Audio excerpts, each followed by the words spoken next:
In a world where superheroes give in to their dark tendencies and bask in their own celebrity, there's one group standing up to take these Cape Crusaders down. Amazon's The Boys focuses on the work of a group of vigilantes who are here to take out supes by any means necessary. But who are these boys? And the costumed heroes they're up against? What's up, guys? I'm Kris Carr, and today we'll be talking about the boys and the supers they're trying to take out. Before we jump into these characters, I want to give a shout out to our amazing sponsors on Patreon, especially our super nerd sponsor and amazing commenter, Cameron Hayek. Thanks to you true heroes, I'm able to report to you on the ins and outs of comics. If you want to chip in, head on over to our Patreon page and see if a donation tier works for you. In return, we'll thank you, give you patches, and show you behind the scenes footage and more. No money? Well, that's totally cool. Liking, sharing, and subscribing are awesome ways to show us your support. And before I jump in, guys, I do want to say, spoiler alert, I'm talking to you about a bunch of characters from the comics, which could in turn spoil the series. If you want to go in fresh, maybe wait to watch this video. We're the world's greatest superheroes.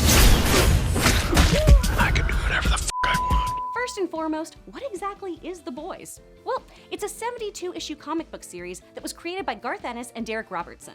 The series explores superheroes, namely that they're probably a bunch of narcissistic monsters who do terrible things. At its heart, it's a critique of a hero-obsessed media. In The Boys, when supers aren't out in the spotlight, they're living lives of utter depravity and are often working for their own gain rather than the greater good. These powered people are murderers, bigots, junkies, and are wildly oversexed and inappropriate, even going so far as to casting couch potential super team members. They're basically just pretending to save the world, which is where the boys come in. The boys are a secret international task force with one goal: take down as many superheroes as possible. When we meet this ragtag group, it's clear that team members have come and gone. Our team roster is made up of the following: Billy Butcher, or simply Butcher, an East Londoner and leader of the team.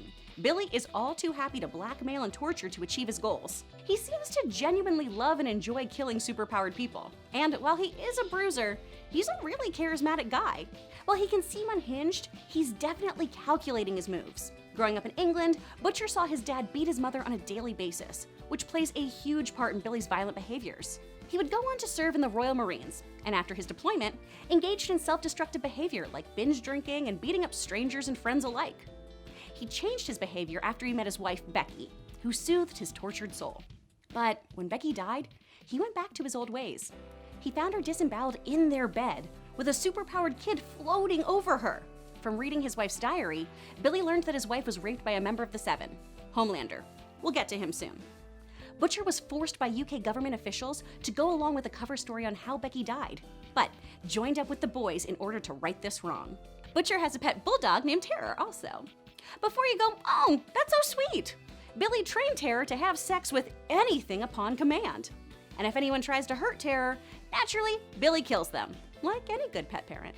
The rest of the boys' team consists of Mother's Milk, a dude from the inner city and the brains of the operation.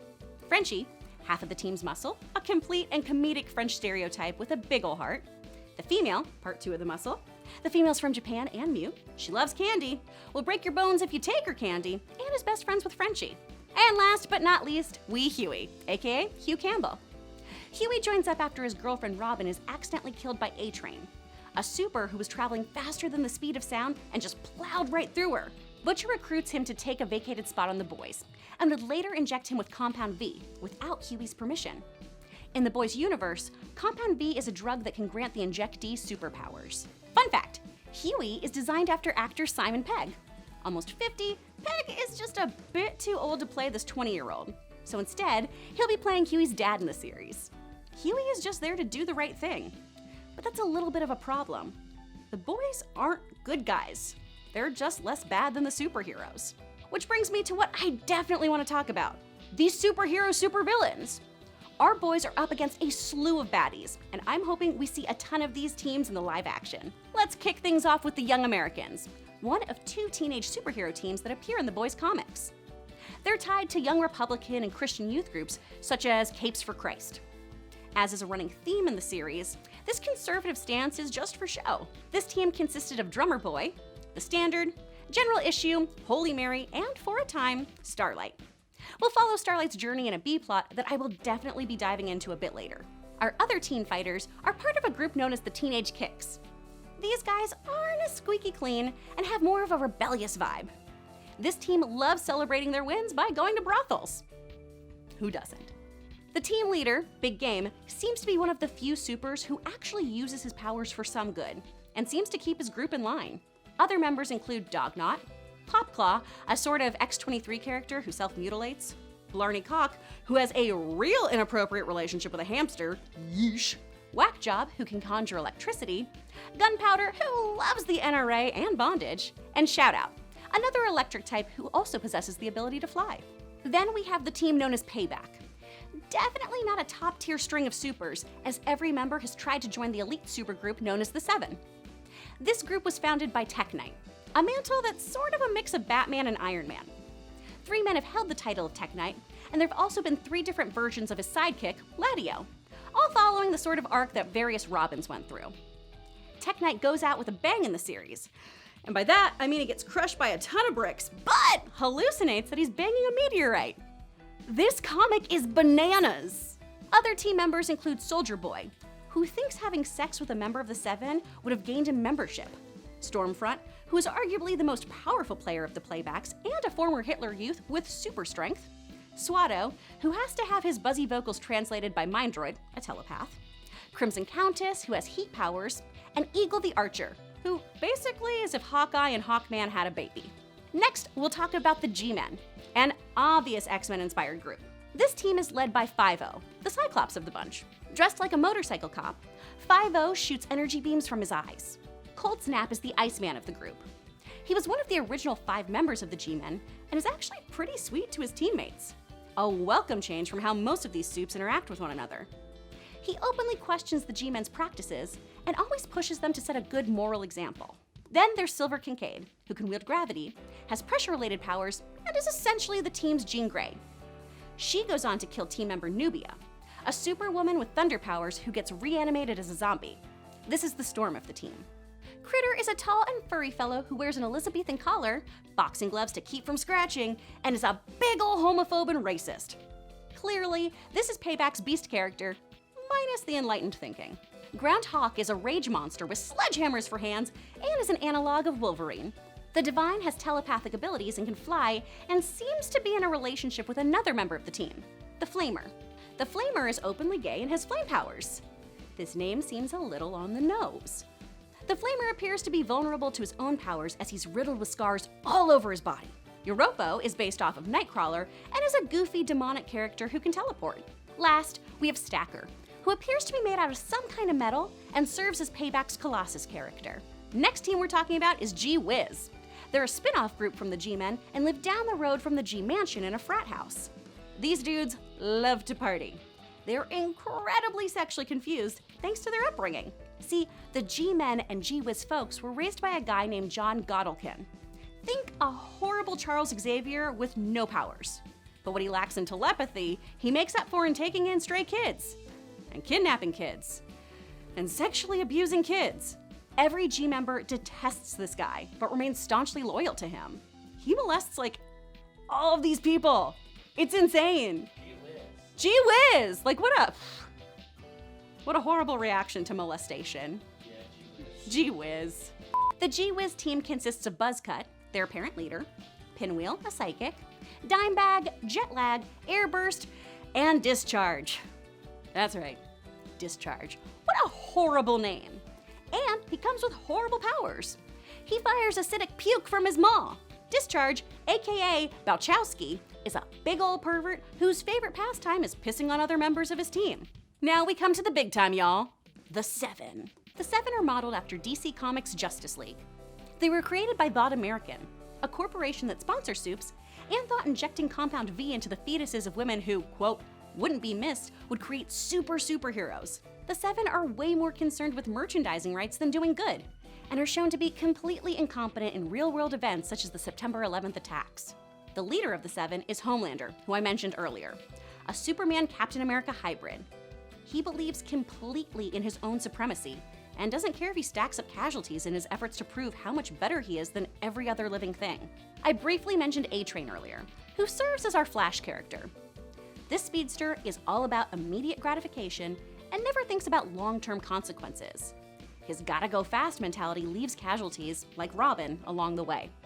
Any Shakespeare fan will catch that this sword-wielding warrior takes her name from the Queen of the Fairies. Maeve spends most of her time slinging back martinis and screwing submissive men. Everyone has a type, I guess. The Deep serves as the team's Aquaman and is such a bastard. The comics are never straight about what his actual powers are, but it's basically some ruler of the seas BS. Black Noir is a mute who never speaks, obviously, and Jack from Jupiter is the John Jones of the bunch, who can make his body invulnerable by shouting out, "Carpo!" Lastly, we have the newest member of the Seven, Starlight, aka Annie January. Starlight has light-related powers, and she genuinely believes that joining the Seven is her duty, as she's been put on this earth to help others and make the world a better place. Starlight shows us the true depravity of the Seven, as its members take advantage of her naivete. And you're not crime-fighting ready until you're camera ready. A Vought International company. Now, I had the good fortune to see episode 1 of The Boys back in May, and I gotta tell you guys, I am so stoked for this adaptation. They're keeping it a hard R. I don't want to spoil anything, but they seem to be really sticking to the source material. There's disembowelment, swears out the wazoo, and they definitely aren't shying away from depravity, which is absolutely what a TV show should lean into when their comic has things like super orgies. While Huey isn't Scottish, he's played really well by Dennis Quaid's son, Jack Quaid. We're thrown right into the story with Robin and completely understand why he'd even consider teaming up with Billy Butcher. And guys, Carl Urban as Billy Butcher is inspired. The series kicks off with us not knowing who Billy truly works for or if he can be trusted. I think we can expect a slow burn on getting that Billy Butcher backstory, and I don't anticipate us knowing his complicated past with Homelander until the end of season 1. Urban said of the series, quote, "We have so many television shows and movies out there that are predominantly focused on the stereotypical perception we all have of superheroes. What intrigued me was reading this material and that being completely flipped and seeing that these superheroes were tragically flawed and anything but heroic." The show is being done by Eric Kripke of Supernatural fame. But this ain't the CW. The boys are not here to play in soft lighting with dialed down primetime violence. That being said, don't expect a bunch of flash and trash. Gozaimasu. Kirei shoyu.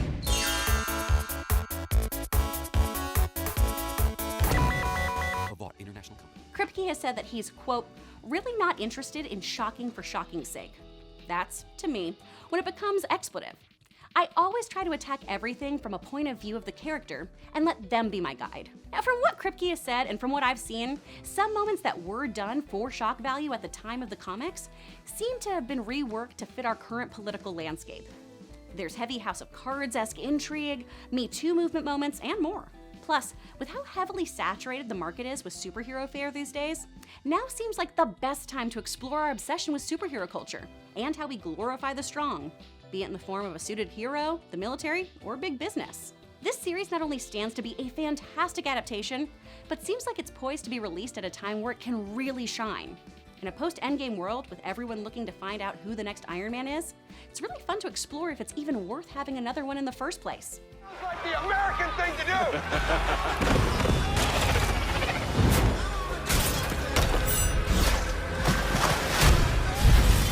I'd love to know your thoughts on the moral ramifications of a superpowered world. And if you side with the comic and show's perspective that absolute power would corrupt absolutely, or if we'd end up with some sweet Avengers out there doing the right thing. This is just a handful of the characters in The Boys. We didn't even get to talk about the involvement of various government officials or the Super's corporate sponsors. Let me know in the comments below if you want us to dive into those, or whatever else you need to know about The Boys before the series airs on Amazon. Thanks again to all of our sponsors on Patreon, especially you, Cameron, and thank you for watching. See you, Space Cowboy.